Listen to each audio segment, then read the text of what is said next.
From the ruins, I will rebuild it and restore its former glory. Even the most confident restorer might hesitate to echo that promise of the Lord God as recounted by the prophet Amos. Nonetheless, my story this evening is of Alan Berry Robinson's superb restoration in 2015-2016 of a builder's model of the Super Dreadnought HMS Canada, which was to be the centrepiece of the centenary exhibition of the National Museum of the Royal Navy, which I shall abbreviate to NMRN, commemorating the Battle off Jutland. That was a project in which I took a particular interest because I was at the time the On-Secretary of the Friends of the Royal Naval Museum and HMS Victory, and the Friends contributed some £15,000 to fund the work, well over half of the total cost of the project. Alan had no illusions concerning the nature and extent of the work that would be required because the Canada model was one of a number which had been acquired by the NMRN from the Imperial War Museum, effectively at no cost because they were in very poor condition.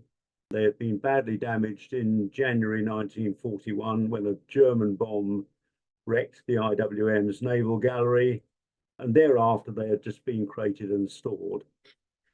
In 2014-2015, he had restored a similarly treated model of the pre-Dreadnought HMS Swiftsure for the NMRN's exhibition commemorating the Dardanelles/Gallipoli campaign, so he knew what to expect. The Canada model, however, would literally be a larger undertaking. The model of the battleship, which was ordered by Chile as the Almirante Latour, but taken over by the British Admiralty after the outbreak of the Great War, to the great relief of all concerned, and which was completed in the autumn of 1915 as HMS Canada. That model was made by or for Armstrongs circa 1914-1915. It was subsequently donated to the IWM by the firm in the 1920s. The scale is 1:48, so the model is large. It's over 13 feet long and it's heavy, weighing about half a ton. For most of the time under restoration, it had to reside in the sitting room of Alan's home, being too large for his workroom. And thus, first of all, it required cleaning, because when first unboxed at Explosion Museum in mid-2015, as you can see in the lower image on that slide, the model was covered with fine strands of fungus, as well as dust and dirt.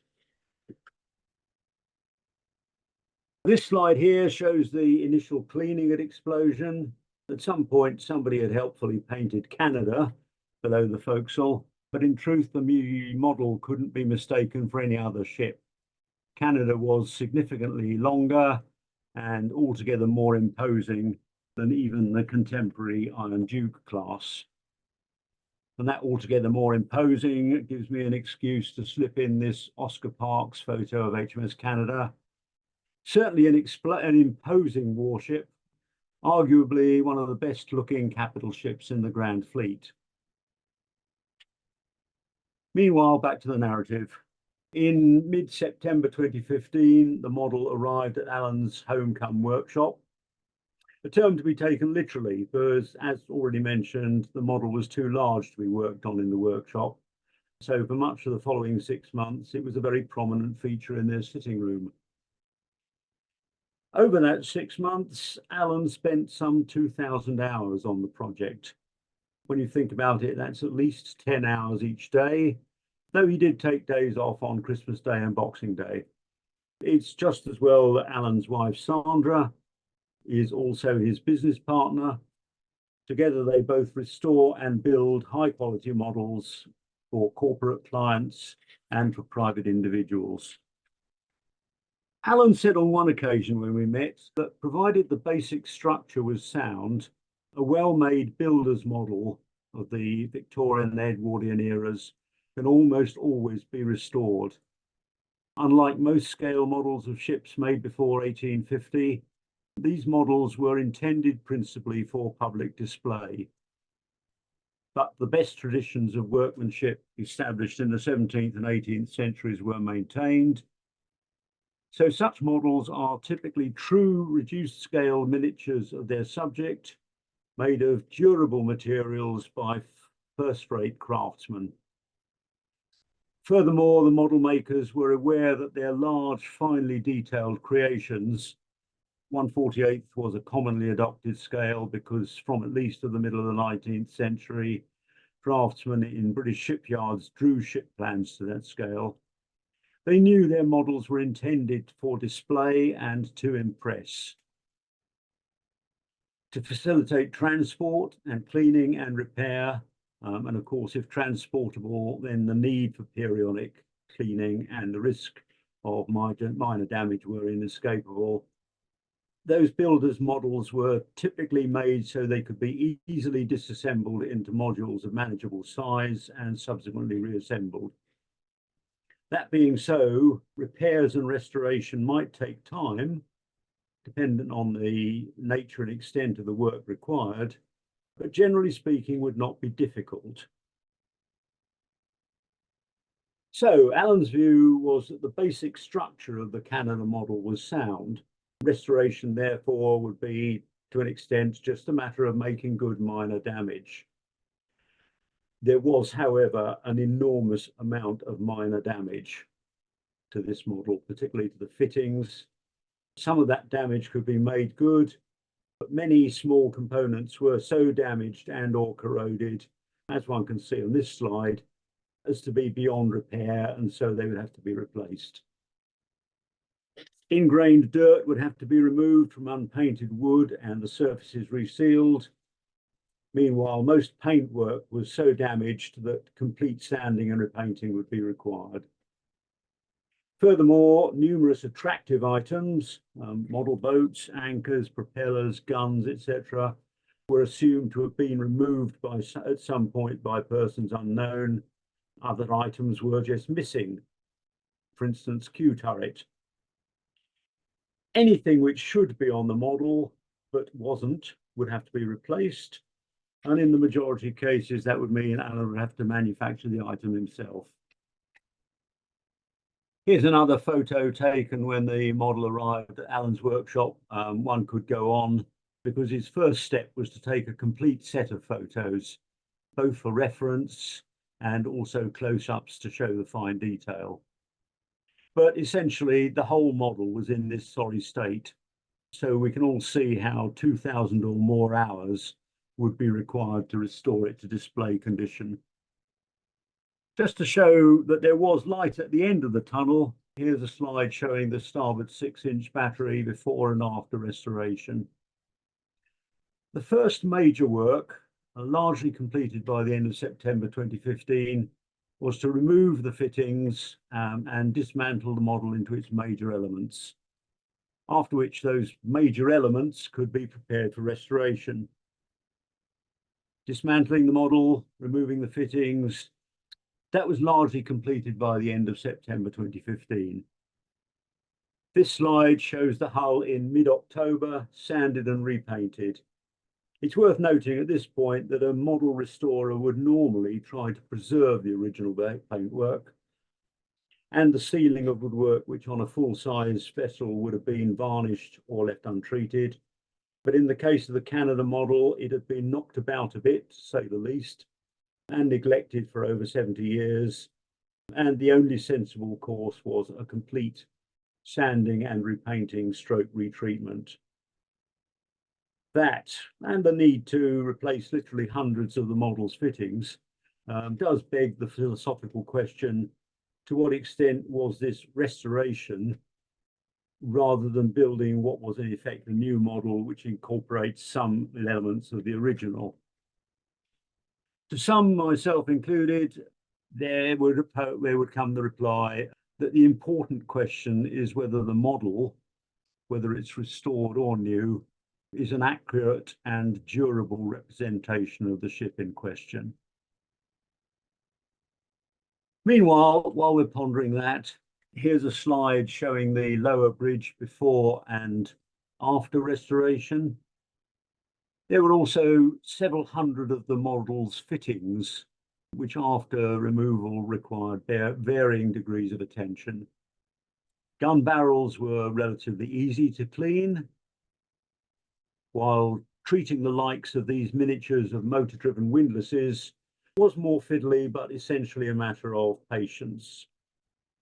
Here are some of the removed fittings after treatment, including on the left of the image, the two windlasses shown in the previous slide. This lot, however, would have been altogether more challenging. After appropriate treatment to remove the corrosion, some of these small items would have been salvageable, but certainly not all of them. Where items just required cleaning, the methods were similar to those cleaning antique instruments, clocks, etc. Altogether more challenging was repairing damaged components, especially small metal fittings like these, and in many cases it was easier to replace them. Some of the replacements could be purchased from specialist suppliers or found among the stock which any model restorer will accumulate over the years, but Alan had to manufacture a significant number of items himself, and I'll now run through a few examples of such work. This was two stages in the manufacture of a replacement Q turret, the original having just disappeared. This is two stages in the manufacture of a replacement set of ship's boats, all of which again had just disappeared. Deck lockers were a sort of half and half job. The lockers themselves had mostly survived, but their hinges and the tiny screw clips were all corroded. Some of these very small and thin brass fittings were salvageable. Others were beyond repair, so new items had to be made. Here are new searchlights in the top left, which Alan had to make.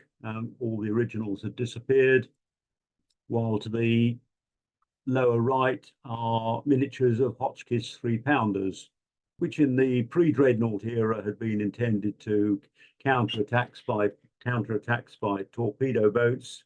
Canada retained them as saluting guns, as indeed the Royal Navy does to this day.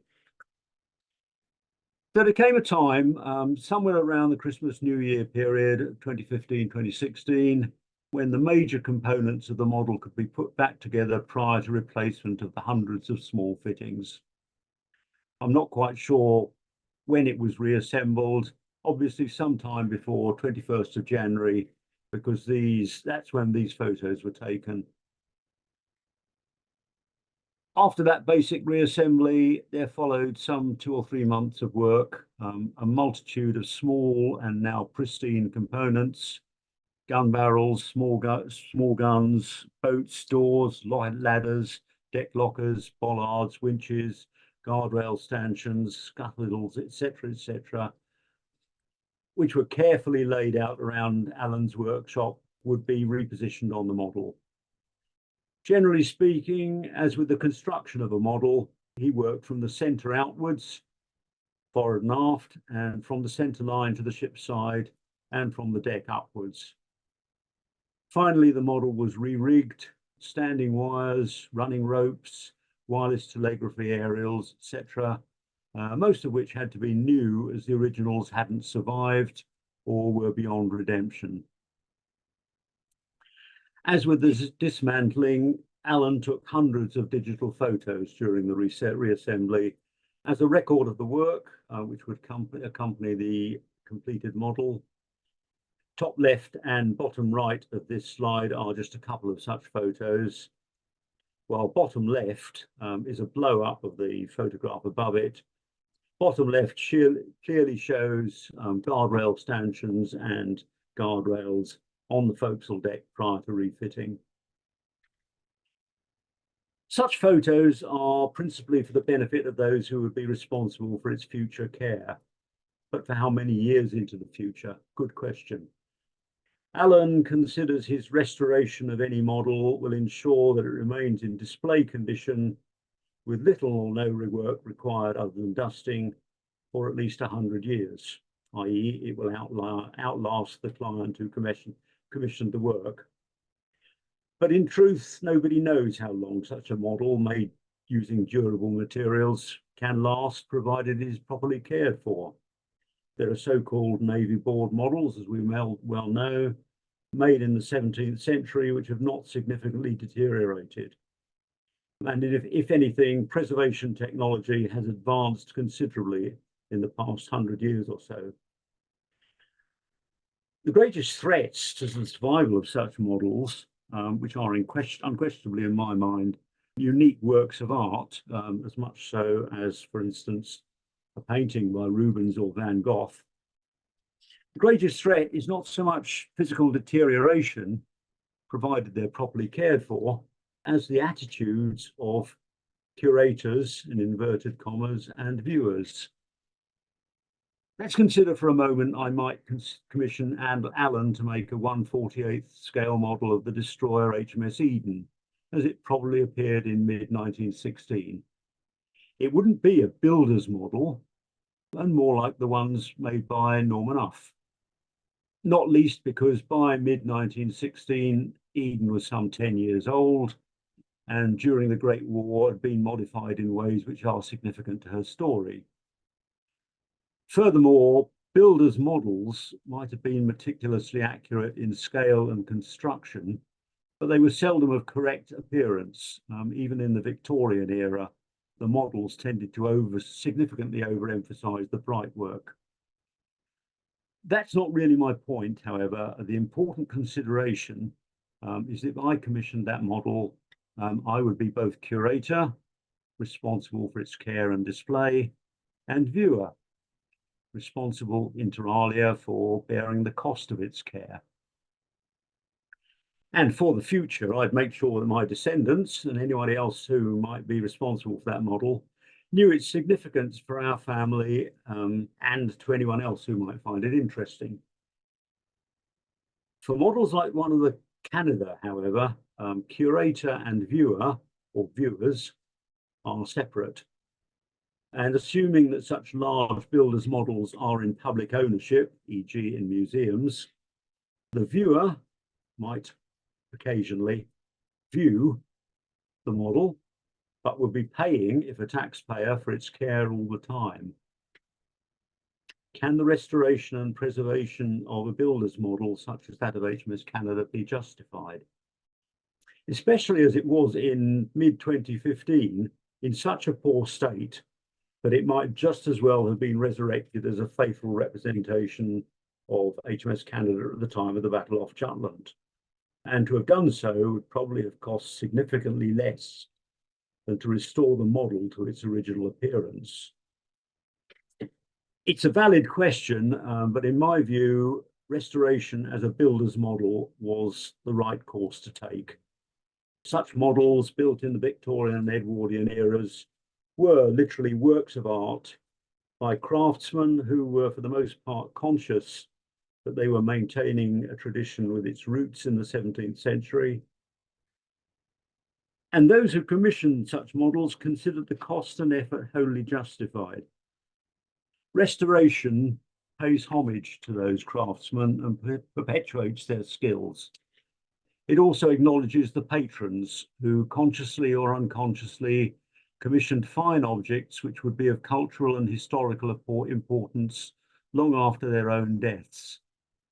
For although builders' models are not always absolutely accurate in appearance, not least because the model was often completed before the ship concerned, such models are nonetheless invaluable to subsequent generations because they are accurate, three-dimensional representations of ships which have long since disappeared from sight. A further question is, which ship would the builder's model represent if restored to its original state? The Almirante Latour, ordered by the government of Chile and launched with that name in November 1913, or the battleship acquired by the British Admiralty in September 1914 and subsequently commissioned in October 1915 as HMS Canada. The question had certainly arisen during Allen's restoration of the Swiftsure model, which might have been completed as a model of the Chilean Constitution, even though the ship itself was purchased for the Royal Navy well before the post-launch fitting out was complete. In that particular instance, it proved impossible to be absolutely certain concerning the original appearance of the model. Allen therefore decided to restore it to represent the vessel ordered for the Chilean Navy, even though the ship itself was completed for the Royal Navy. No harm's done, provided that is clearly understood, for there are plenty of models of HMS Swiftsure as completed, and it is clear that she then looked very much as the Constitution would have done. However, a pedant would be correct in saying that the restored model was not of HMS Swiftsure. Concerning the Canada model, however, there is reason to believe that work on the model continued into 1915, i.e. after the ship had been taken over by Britain and while changes were being made to the ship as directed by the Admiralty. The Canada model has certain distinctive features specified by the British Admiralty, so even though the ship itself was never precisely as represented by the model, one can be reasonably sure that this model was intended to be of HMS Canada rather than the Almirante Latour. An example of such distinctive features is the bridgework at the foot of the tripod foremast. Both the Iron Duke and Queen Elizabeth classes were completed with a compass platform for the officer to watch at sea and from which the captain would command the ship in battle, which was almost at the level of the top of the forward funnel and positioned effectively on the roof of the structure containing the chart house and the captain's sea cabin. The Almirante Latour was originally designed as a somewhat enlarged version of the Iron Duke, so one might have expected the Chilean battleship to have been completed with a similar arrangement to that of the Iron Duke. HMS Canada wasn't. Her arrangement was similar to that of the Revenge class, with the command position, including the chart house and the captain's sea cabin, at the level of the conning tower platform, while the compass platform remained at a level just below the top of the forward funnel. It's an arrangement which had its advantages because the command position was more spacious at the lower level, but it also had disadvantages. Captains continued to prefer the compass platform because it had a greater height of eye. So as seen here, the model can definitely be considered to be of HMS Canada. It's got the compass platform well above the conning tower platform. It's also got a main armament rangefinder director on the roof of the conning tower. That was a feature unique to Canada among the Grand Fleet's 5-turret super dreadnoughts. On the other hand, the model is inauthentic in certain small details, most notably in that HMS Canada never shipped anti-torpedo nets and the associated booms, etc. Even such errors, however, can be useful. We know that they were a feature of the model before it was severely damaged, and they tend to support the assumption that the model was completed in early or mid-1915. In other words, when changes had been specified by the Admiralty before the ship commissioned, because she was never in fact fitted with torpedo nets and the associated booms. On the 16th of April 2016, the model was ready to leave the workshop en route to Portsmouth. Here we see it ready for the display in the Jutland Centenary exhibition. And finally, here it is very recently, currently resides in the gun gallery of Explosion Museum. I took that photograph about a week ago. And that really is the end of my presentation.